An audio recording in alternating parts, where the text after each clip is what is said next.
वापरतो म्हणून याला टोटल महाराष्ट्रामध्ये सुरक्षित करायचं काम चालू आहे. काय करणार तर टाकीनं पेढी घेतलं घरामध्ये स्वयंपाक चालू आहे आणि चुकून घरातल्या टाकीनं पेढी घेतलं काय झालं पर्याय तर खूप आहे. सरांनी सांगितलं तसं आपल्या ओली चादर वगैरे टाकू शकतो चांगली गोष्ट आहे. अजून काय माहित नाही मी सांगतो लक्ष सर तुम्ही ती बघा म्हणताय तुम्ही चादरी टाकणं बघितलं असाल बादली वगैरे टाकणं बघितलं असेल बरोबर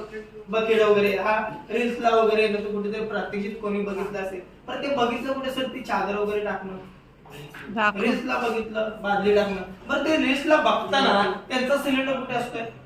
बाहेर असतो ओपन बेसला असतो आणि तुमच्या घरातला सिलेंडर कुठे आहे बरं किचन मध्ये किचन कडे मग त्या सिलेंडरच्या बाजूला आपला दुसरा सिलेंडर पण त्यालाच लावलेला त्या सिलेंडरच्या बाजूला आपले कित्येक तरी सामान आणि सर्वात महत्वाचं आपण काय केलंय घरामध्ये